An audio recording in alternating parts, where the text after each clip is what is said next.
Oh boy, I've done a lot of takes here because this is a messy one. I want to scratch the surface of such a deep, deep topic. And this is going to be difficult. For one thing, I do these without notes, and for another, I go off on tangents, and it's real hard to keep everything straight up here. It's, you know, if you were to see inside of my brain, it would look like a bunch of gerbils just running around. Okay, I want to talk about consciousness. Now, first of all, let me just say, I prefer the word enlightenment, and I probably will use that as much as possible, because for one thing, consciousness just doesn't roll off the tongue very well. And I like the implications of the word enlightenment, because you have that prefix in as in enter, and then of course light as in illumination, which in a spiritual sense we're talking about perception. You know, it's this ability to see inside, to see things that exist in another realm, to live a life according to the unseen. Because you have these things such as love, joy, peace, all of these things, and they have real effects in the world, real effects. So if you love your family, that's going to make a enormous impact in their life.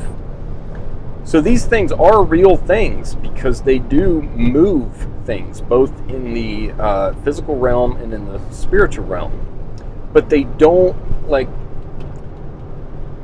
show me, like, how do you measure love? Where does it exist?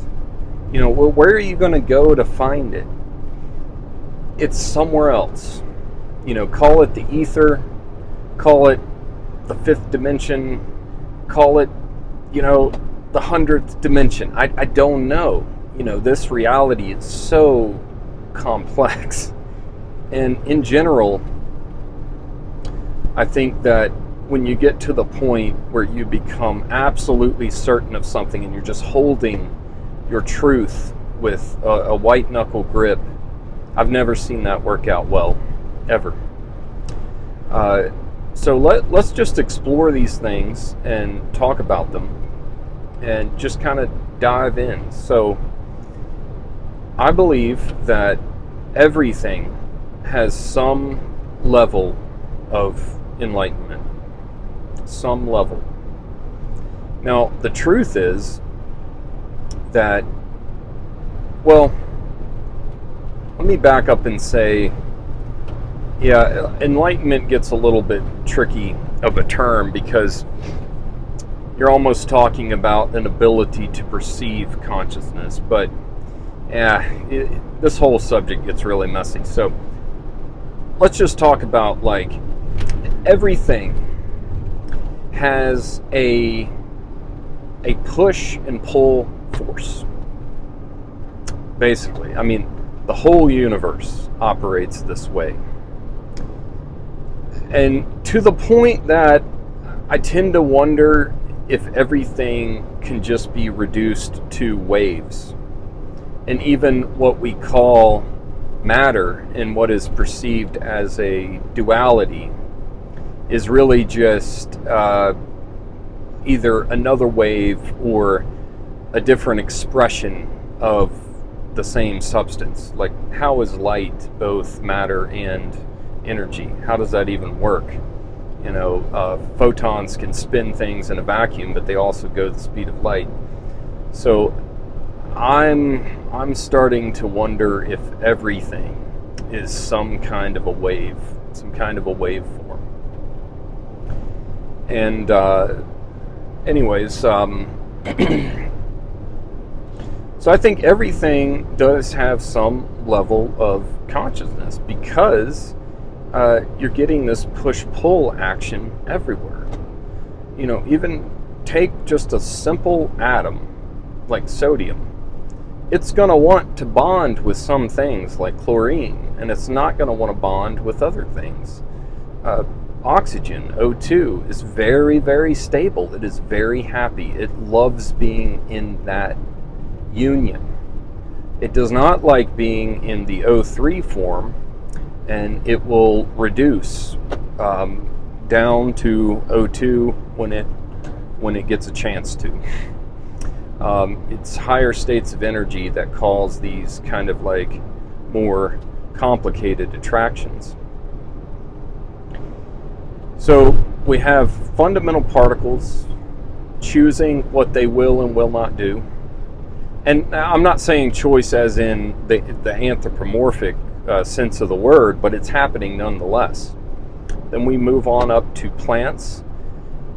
And I'm going to make the case that just because something is not aware of its choice doesn't mean that there's no consciousness involved, because you're still having a choice made, even if that being is not aware of the choice.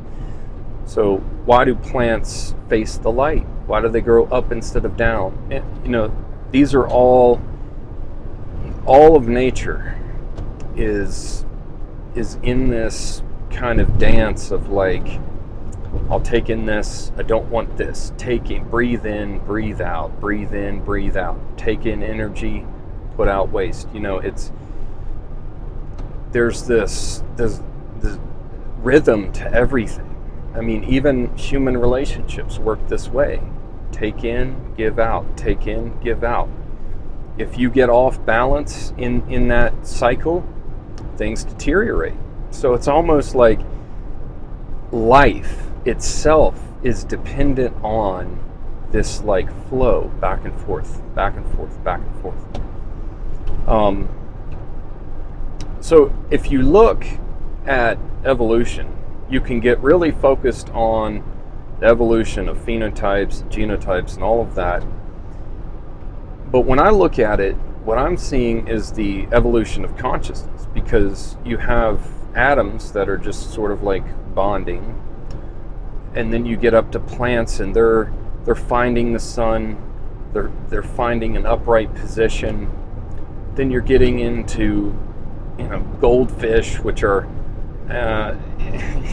looking at shit on the surface of the water and being like, I want to eat that, not that. And you keep on progressing up to mammals and higher orders of mammals, and then finally to humans. And there's no doubt that humans are the highest form of consciousness in the animal kingdom. I would say on this planet, but then you start to get into, well, what about other entities and things like that. So anyways, what are we exactly? Well, this is a weird one, because in so many different ways we are an animal. I mean, man, you really look at the physiology and all of the chemistry and all of the things that make this work. You look at all of that and it's 100% animal. But what's strange, very, very strange, is that inside of this animal vessel, there has evolved a sight that is unlike anything that I see any evidence for in the animal kingdom. An inner sight. And I believe that as you get more and more enlightened, and that sight becomes keener and keener, and your inner perception starts to go up and up, you're getting closer and closer to the divine. You're getting closer and closer to what's behind the curtain, what's behind the veil, right? So I believe that as far as humans are concerned, well, let me just say this. I believe that all of creation should be respected.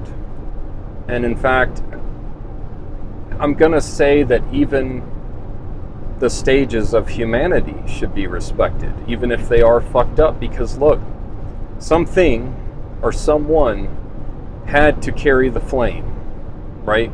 If you really look at evolution, what it is a passing of the flame. So, you have a squirrel out in the field And whatever that squirrel did to survive and give birth, or lead to, say, a primate, like a lemur or something, that's carrying the flame. Like, all of the survival struggle was put into this higher life form. And you can try to look at this whole thing sequentially, or you can really just look at it as a continuum. So, for example, as a human, you don't look at yourself in like blocks of you think about yourself as a continuum. Like, I'm awake today, and hopefully tomorrow, and the next day, and the next day. It's not a situation where something pops into existence like a squirrel, and then bam, a lemur, and then it is this smooth continuum. And that's why in like my writings and the philosophy that I put forward, I tend to think of this reality as kind of like an hourglass. And you think about the sand at the top being the divine, like the ultimate expression of order. And down at the bottom, I'm going to call it chaos, but that's maybe not the best word. I'm going to call it the void. Because, all right, what is hate? Does it really exist? Does it really exist? All right, here's an HVAC question. Does cold exist, or is it just the absence of heat? You see what I'm saying?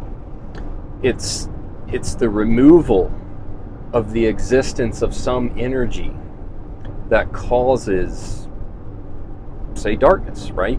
Remove light, you get darkness. But does darkness really exist? I don't know. See, now that being said, of course I'm equating darkness to evil. So that being said, when I say it doesn't exist, I don't mean it doesn't have effects in the world. Of course it does. All of these things affect the world, but it just means that it's not an entity. It's not part of the source. It's not. It's the removal, or it's the atrophy of something that does exist. So you have the divine up, the pure divine being. And then you have the logos, which is just like the grains of sand falling into the void. And if you look, the whole story of this entire thing we call reality just seems to be this very slow but very continual process of the grains of order falling through and overtaking the chaos, or the void. Okay? And the same thing happens in here. And if you can only remember one axiom in your entire life, remember this: as above, so below. As above, so below. All of this out here is mirrored inside. And that's also the reason that spirituality comes through in symbols and myths and all of those things, because as above, so below. Like, the myths and the symbols, it's all about patterns. It's patterns, patterns, patterns. And when you think about it, waves are patterns. The divine is a pattern of sorts. Is it a fractal? Probably, but it is a pattern. Okay. And so one of the things that brings enlightenment is to understand these patterns, see them, perceive them, and then you can geoform or ether form your inner world. So we understand physics, and that allows us to build heat pumps and all kinds of cool shit. So the question is, what is the physics of this inner universe and its spirituality? And you know, it's enlightenment. There are forces inside that have the same sort of pattern as the forces that are out here, right? And that's important to understand. So in this kind of like weird evolution of consciousness, I believe that we are getting to a point to where I probably shouldn't go too far into this, at least not yet. But we are getting to a point to where consciousness is starting to evolve to the degree that we might just have a cascade of sorts. Like, have you ever been to a water park where you see that bucket filling up, right? And there's a point to where, boom, it dumps. And one of the things that I work out in the hourglass analogy is how I believe that there is this force of attraction, like the divine is attracted to the divine. So there's this idea that opposites attract, and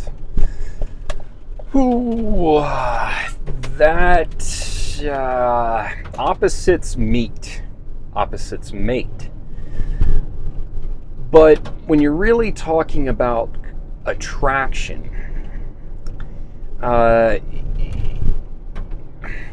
it's like things that attract each other. For example, you know, you're not going to find the water droplets in the ocean scattering from each other. They all just sort of integrate.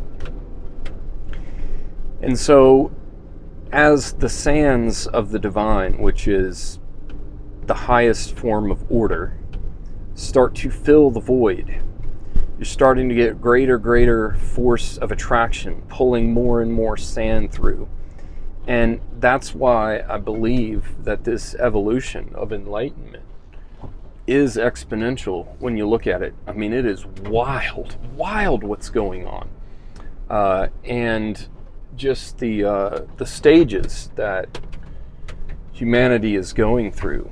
I mean, look at just the kind of information that's available right now through podcasts alone, and what that has done to wake people up. It is breathtaking. So I believe we're on the precipice of a very, very interesting age of history. We're not going to get into that yet. But anyways, so consciousness and enlightenment. I just want to throw out some of those basic ideas so that we can get the conversation going. And I want to highlight enlightenment as the ultimate goal of this reality, because in some ways it seems like we are in a type of school, a type of training, you know. And that's an interesting concept when you think about it. You know, because what's really going on is this breathe in and breathe out, and both have their purpose. Light and dark both have their purpose. So we're in this realm where we're kind of in oscillation. But when you, and there's a lot to be learned in oscillations. In fact, I would make the case that if it weren't for darkness, there would be no way to really comprehend the light. It's kind of like in the Matrix where you see Neo in the white expanse. Like there is no, that cannot mean anything unless Neo at some point in his existence has a memory of darkness. And so I believe we're here to acquire the knowledge of boundaries and oscillations and times and seasons and all of those things. And that will be carried on into higher planes of existence, because most all religions recognize that there can be a place of pure light. And that doesn't mean that the journey's over. I don't think that at all. I just think that it's the end of your stage, like your tadpole stage of these oscillations. And it seems like spiritual beings have to be born out of a dark womb like everything else. And you come out of that into the light, and your experience changes entirely. And so, I do think that one of the ways to approach this higher plane, even while you're stuck here, is to acquire as much light as possible inside. Because what do you do when the world pushes back at you with darkness? Well, if you just add more darkness to the mix, like you just make the dark night of the soul, darker. But if through your enlightenment you can push back with light, you're going to find that you start to have control over the oscillations, at least to a degree, right? And everyone has some level of control, because even the person with the worst temper is not angry all of the time, see? And so I think one of the goals in this life is to embrace the oscillation. So when the darkness comes at you, you're embracing it, because anytime you get into fear, striving, irritation, pity, all of those things, that's making it, like I said, that's adding darkness to it. By embrace, I don't mean add. I just mean that you're at peace, and then you're taking your love and putting it out, and that becomes a transformative thing. And that's one of the strongest patterns in the life of Jesus, expressed most fully in the crucifixion, where the greatest evil of all time was taken with the greatest alchemy of all time and converted to the greatest good. And so, yeah, I want to start getting into this topic, and want to start getting into spirituality in general. And so let's just start with consciousness, because sometimes I wonder if that, like consciousness, that enlightenment, is really just the divine. I mean, that's all it is, like God is light type thing.